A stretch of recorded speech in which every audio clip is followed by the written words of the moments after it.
¿Creías que ya habías visto todo sobre los crímenes nazis? Hoy vamos a desenterrar la historia del médico que convirtió el horror en ciencia perversa. Cuéntame en los comentarios qué sabes ya de este monstruo, y si te atreves a seguir escuchando, imagina a un joven nacido 16 de marzo de 1911 en una pequeña ciudad bávara llamada Günzburg.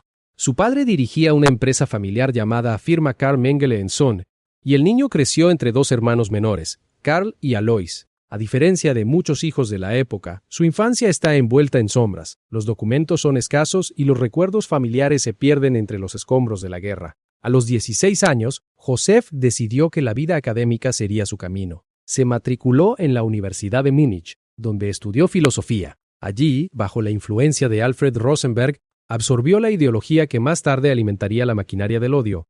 Rosenberg, uno de los teóricos más fervientes del nacionalismo racial, inculcó la creencia de que la raza aria debía ser purificada a cualquier costo. ¿Te imaginas a un estudiante brillante, rodeado de libros, absorbiendo esas ideas como si fueran verdades científicas?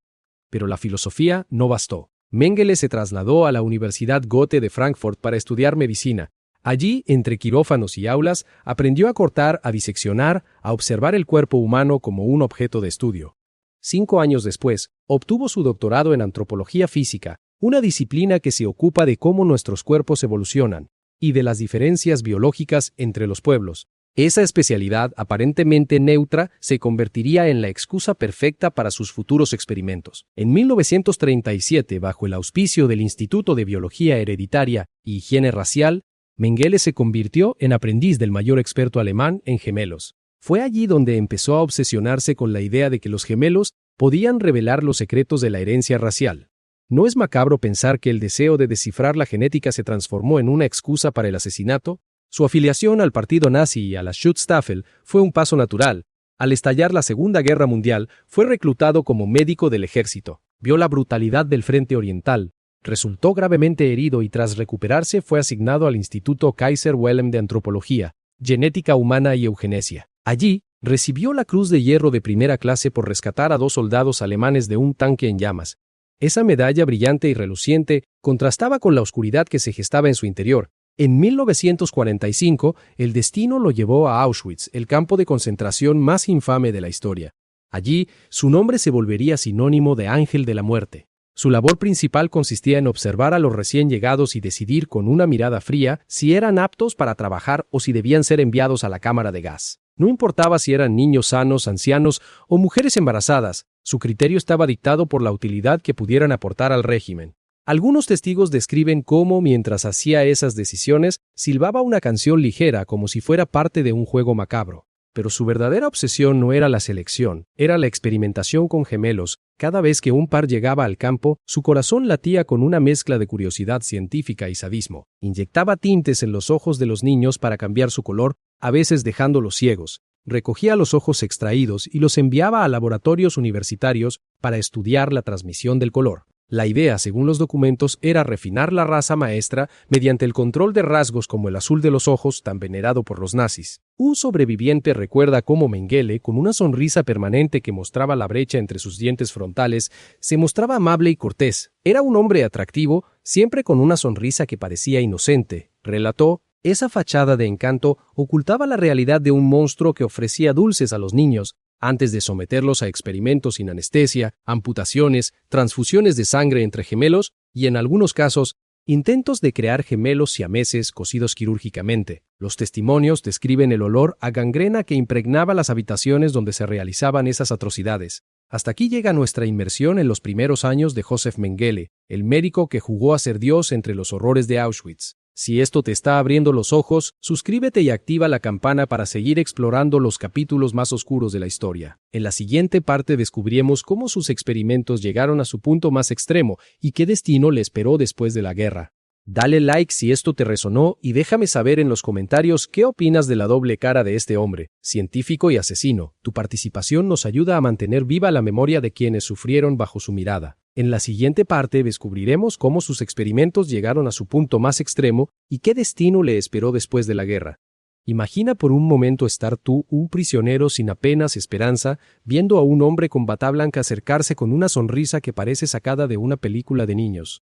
Esa sonrisa, tan falsa como el título de doctor, ocultaba una mente obsesionada con romper los límites de la biología humana. Mengele no trabajaba solo, tenía a su disposición un pequeño ejército de asistentes que, aunque a menudo incapaces de comprender la magnitud del horror, ejecutaban sus órdenes sin cuestionar. Entre ellos estaban enfermeros que registraban meticulosamente cada detalle, como si estuvieran anotando datos para un experimento científico legítimo. El registro de cada inyección, cada corte y cada muerte se guardaba en cuadernos que años después servirían como prueba irrefutable de sus crímenes. Uno de los experimentos más infames consistió en la transfusión de sangre entre gemelos recién nacidos. La teoría que defendía era que los gemelos compartían una pureza genética que permitiría curar enfermedades hereditarias. En la práctica, la escena era digna de una pesadilla. Los niños apenas capaces de balbucear eran arrancados de sus madres, sus pequeños cuerpos inmovilizados en mesas de metal, mientras Mengele y sus ayudantes extraían sangre de un gemelo para inyectarla en el otro. El proceso se realizaba sin anestesia, sin analgesia, sin consideración alguna por el sufrimiento. Algunos niños sobrevivían unos minutos antes de sucumbir a la hemorragia. Otros morían al instante, sus pequeños cuerpos convertidos en objetos de estudio. Otro proyecto macabro buscaba crear gemelos siameses mediante una cirugía que pretendía unir a dos niños en un solo cuerpo con la esperanza de observar cómo sus sistemas circulatorios podrían adaptarse. La operación, realizada con instrumentos rudimentarios y sin las condiciones higiénicas básicas, terminaba en la muerte de ambos niños en cuestión de horas. Los testimonios de los supervivientes describen el olor a sangre y a carne quemada que impregnaba el aire, una atmósfera que hacía temblar incluso a los guardias más endurecidos. A medida que los meses se sucedían, Mengele ampliaba su repertorio de horrores. Realizaba experimentos de congelación, exponiendo a los prisioneros a temperaturas bajo cero, sin ropa adecuada, con la intención de estudiar los efectos del frío extremo sobre la fisiología humana. Los cuerpos se congelaban en cuestión de minutos, la piel se tornaba pálida como la nieve y el silencio del campamento se llenaba de gemidos ahogados. Cuando los niños eran sometidos a inyecciones de sustancias químicas desconocidas, sus ojos se inflamaban, sus pupilas se dilataban y en muchos casos la vista se perdía para siempre. Mengele los observaba con una curiosidad casi infantil, anotando cada cambio como si fuera un estudiante de laboratorio. ¿Te imaginas la magnitud del dolor que se vivía en esas cámaras? Los gritos de los niños, los lamentos de sus madres, el crujido de los cuerpos al romperse bajo la presión de los experimentos. Todo ello quedó registrado en los testimonios de los supervivientes, en los documentos capturados por los aliados y en los juicios posteriores. Cada relato aporta una pieza al mosaico de horror que constituyó la obra de Mengele. Cuando el frente oriental comenzó a colapsar, los nazis intentaron acelerar la solución final. En enero del año 1948, el propio Mengele, junto con otros oficiales, ordenó la evacuación masiva del campo. Los prisioneros fueron obligados a marchar en largas filas bajo la nieve, sin comida ni abrigo, mientras los guardias los disparaban si alguno se atrevía a detenerse. En medio de aquel caos, Mengele desapareció. Se rumoraba que había sido transferido a otro campo, pero la realidad era que estaba huyendo, buscando evitar la captura. Tras la rendición de Alemania, el doctor se adentró en la clandestinidad. Con la ayuda de simpatizantes nazis y de una red de fuga que operaba en Sudamérica, logró cruzar la frontera hacia Brasil. Allí, bajo una identidad falsa, trabajó como médico en una pequeña comunidad atendiendo a pacientes que desconocían su pasado. La tranquilidad de esa vida parecía una burla al horror que había perpetrado, pero el pasado nunca lo abandonó. En 1952, la presión internacional lo obligó a trasladarse a Paraguay, donde vivió bajo otro alias, rodeado de exiliados nazis que habían encontrado refugio en la región. Años después, en 1962, la prensa internacional comenzó a indagar sobre el paradero de los criminales de guerra.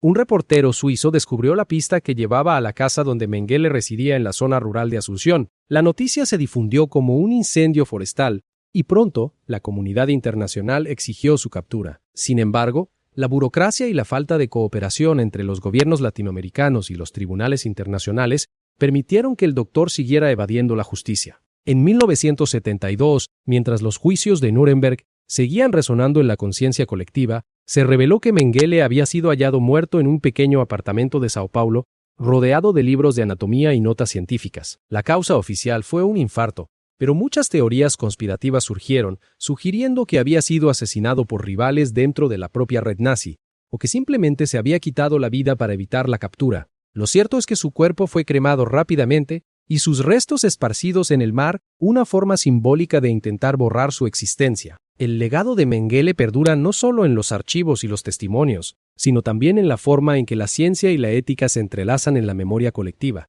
Sus experimentos forzaron a la comunidad médica a redefinir los límites de la investigación, estableciendo códigos de conducta que hoy conocemos como la Declaración de Helsinki y los Principios de Nuremberg. Cada vez que un investigador firma un consentimiento informado, está recordando de manera implícita el horror que un hombre como Mengele trató de legitimar bajo la fachada de la ciencia.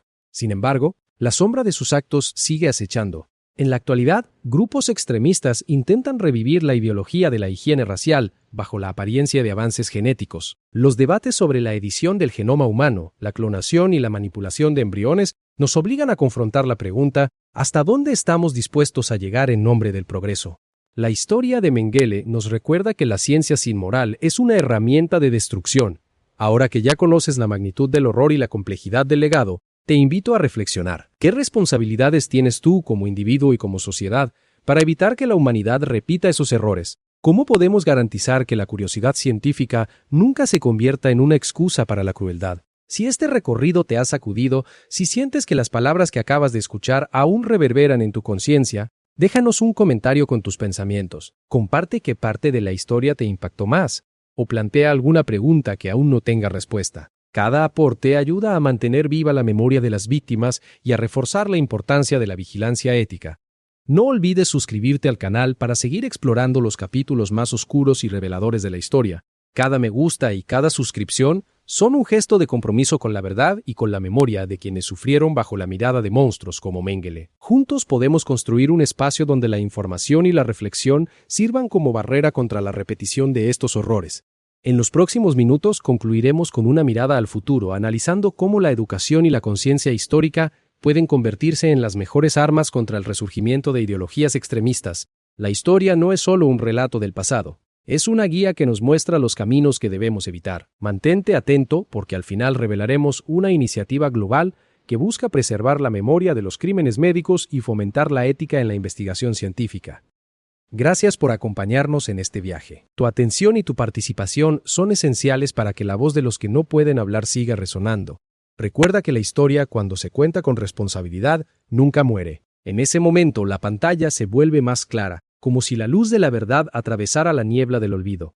La iniciativa que ahora te presentamos lleva el nombre de Memoria Médica Global, un consorcio de universidades, museos y organizaciones de derechos humanos que ha unido sus recursos para crear un archivo digital accesible a cualquier persona que quiera entender sin filtros la magnitud de los experimentos que Josef Mengele perpetró bajo la apariencia de ciencia. Este proyecto no solo recopila los testimonios de los sobrevivientes y los documentos oficiales que quedaron archivados tras la caída del régimen nazi, sino que también incluye módulos educativos interactivos, diseñados para estudiantes de medicina, biología y ética. ¿Te imaginas una clase en la que, en lugar de leer un párrafo seco sobre la eugenesia, puedas escuchar la voz temblorosa de una hermana que vio a su gemelo desaparecer en una cámara de gas? Esa es la fuerza de la memoria viva, transformar datos fríos en historias que golpeen el corazón y despierten la conciencia. Al visitar la plataforma, encontrarás una línea del tiempo que muestra, paso a paso, cómo la pseudociencia de la higiene racial se infiltró en los laboratorios de la época,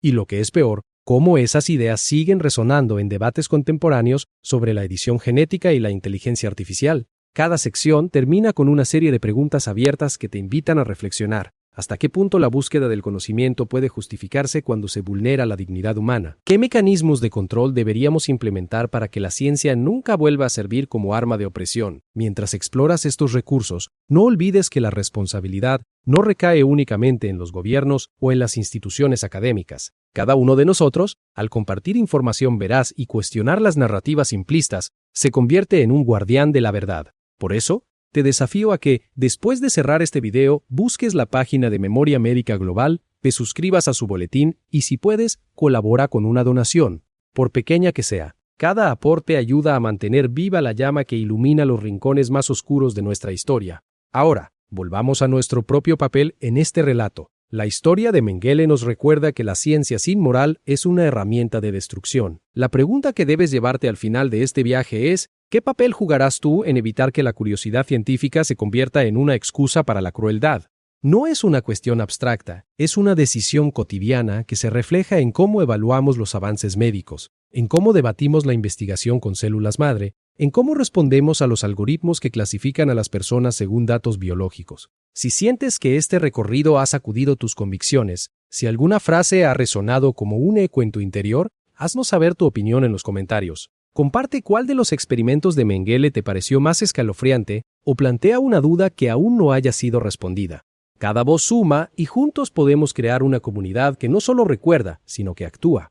Antes de despedirnos, quiero recordarte que la historia no es solo un relato del pasado, es una guía que nos muestra los caminos que debemos evitar.